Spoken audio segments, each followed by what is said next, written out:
क्या किसी वस्तु या जीव का दूसरी वस्तु में बदल जाना संभव है? क्या ऐसा हो सकता है कि हम अपना रूप बदल सकें? क्या पारस पत्थर के बारे में हमारी जानकारी पर्याप्त है? मेरे दोस्तों, स्वागत है आपका आपके YouTube चैनल हिंदी सागर में। अगर आप ज्ञान, विज्ञान, रहस्य, इतिहास से संबंधित वीडियोस देखना पसंद करते हैं और भारतीय संस्कृति की महानता को जानने के इच्छुक हैं, तो चैनल की प्लेलिस्ट में जाकर देख सकते हैं।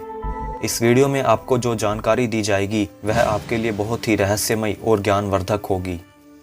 ऊर्जा यानी एनर्जी के अलावा दुनिया की प्रत्येक वस्तु में एटम्स होते हैं, यानी प्रत्येक वस्तु का निर्माण एटम से हुआ है और एटम्स में होते हैं इलेक्ट्रॉन, प्रोटॉन और न्यूट्रॉन।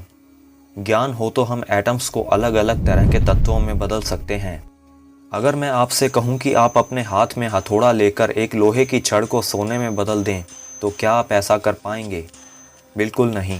अगर हम लोहे को सोने में बदलना चाहते हैं तो हमें उस छड़ के अत्यंत सूक्ष्म स्तर में मौजूद परमाणुओं को बदलना होगा, जैसा कि पारस पत्थर करता है।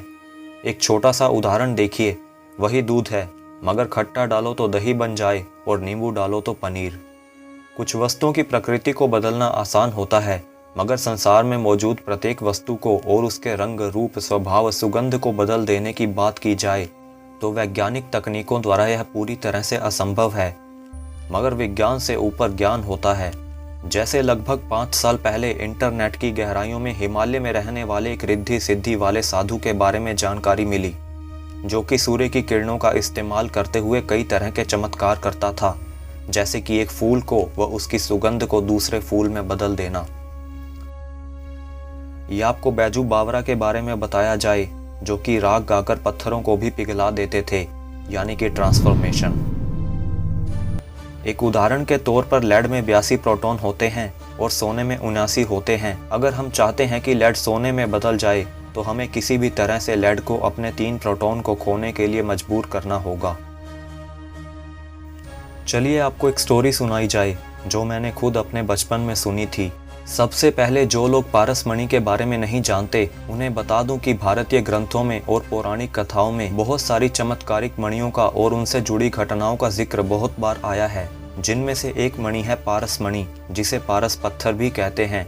इस मणि की सबसे बड़ी खासियत यह है कि अगर इसे लोहे के साथ स्पर्श करवा दिया जाए तो लोहा सोना बन जाता है, यानी लोहा अपनी प्रकृति खो देता है। आपको यह भी जानकर हैरानी होगी कि ऐसे पत्थर का जिक्र केवल भारत में ही नहीं बल्कि पूरी दुनिया के देशों की लोक मान्यताओं में मिलता है। इसे फिलोसोफर स्टोन भी कहा जाता है। इस पत्थर के ऊपर जो कहानी मैं आपको बताने जा रहा हूँ, उसका संबंध रशिया से है। कई 100 साल पहले की घटना है। रूस देश में कुछ लोगों का काफिला अपने घोड़ों के साथ लंबी यात्रा करते हुए वापिस अपने कस्बे की ओर जा रहा था। जब वे सब अपने ठिकाने पर पहुंच गए तो उन्होंने कुछ ऐसा देखा जिसे देखकर उन सभी के होश उड़ गए। उनमें से एक आदमी के घोड़े की नाल सोने के रंग की हो चुकी थी। जांच करने के बाद उन्हें विश्वास हो गया कि वह असली सोना ही था।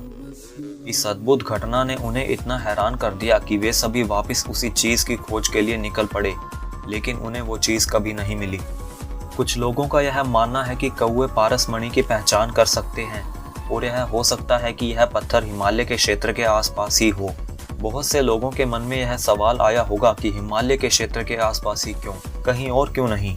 दोस्तों, यह माना जाता है कि पारस पत्थर केवल एक छोटे से कंकर के जितना सफेद रंग का सुगंधित पत्थर होता है। अब अगर हम उसे बाहर की दुनिया में कहीं ढूंढने निकले तो क्या पता वो मिले या ना मिले। मगर बहुत से विदेशी विद्वानों ने और उनसे भी पहले भारतीय ऋषियों ने सभी ने यह कहा है कि पारस आपकी आंखों के बहुत पास है। अगर वो आंखों के सबसे नजदीक है तो कहाँ है? और जो स्टोरी हमने अभी अभी सुनी उसमें तो वह बाहर था। पीनियल ग्लैंड के ऊपर दशकों से रिसर्च होती आ रही है। पीनियल ग्लैंड मानव मस्तिष्क का एक भाग है जिसकी स्थिति हमारी दोनों आंखों के मध्य, हमारी भौहों के ऊपर स्थित होती है, और इसी ग्रंथि को तीसरा नेत्र भी कहा जाता है।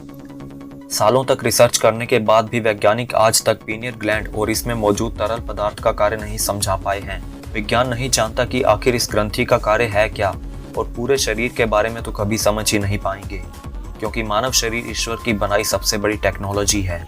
बहुत से लोग जो YouTube पर इसी तरह की वीडियोस देखकर जानकारियां इकट्ठी करने की कोशिश करते हैं, वो जानते होंगे कि बहुत से हठ योगी या अघोरी खेचरी मुद्रा करते हैं। खेचरी मुद्रा में वो अपनी जीभ को अभ्यास द्वारा ज्यादा से ज्यादा लंबा करने की कोशिश करते हैं ताकि वह अपनी जीभ को अपने मस्तिष्क में मौजूद उस तीसरे नेत्र तक पहुंचा सकें। वो कहते हैं कि वहां पर अमृत मौजूद है और उसे चखने से वो अमरत्व और लंबी उम्र प्राप्त करेंगे। अब वो इन बाहरी प्रयासों द्वारा अमृत चख पाते हैं या नहीं, ये हम नहीं जानते, क्योंकि आबे हयात तो केवल ईश्वर का ध्यान करने से ही नसीब होता है। और जब तीसरा नेत्र जागृत होता है तभी वो अमृत चखा जाता है। बिना उसके एक्टिव हुए कैसा अमृत और कैसा अमृतत्व। हमारे धर्म ग्रंथों में यह लिखा है, जो ब्रह्मांडे सो पिंडे, जो खोजे सो पावे। यानी कि जो कुछ भी इस पूरे ब्रह्मांड में है वह सब इंसान के शरीर के भीतर मौजूद है, मगर मिलता उन्हें ही है जो उसे खोजता है। जिस तरह कस्तूरी हिरण अपना पूरा जीवन कस्तूरी की खुशबू सूंघता हुआ उसे पाने की चाह में इधर उधर भटकता रहता है, मगर नहीं जानता कि कस्तूरी तो उसकी नाभि में होती है, उसी के शरीर के अंदर, उसी तरह बाहरी प्रयास निष्फल हैं। यह भी हो सकता है कि यह पारसमणि, जिसे कंकर के समान सफेद रंग का सुगंधित पत्थर कहा गया है, हमारे शरीर के भीतर ही हो मगर एक्टिव ना हो। और जिन्होंने हिमालय में तपस्या की और अपना शरीर यहीं छोड़ गए, संभव है कि उनकी एक्टिव मणि यहाँ सेफ हो।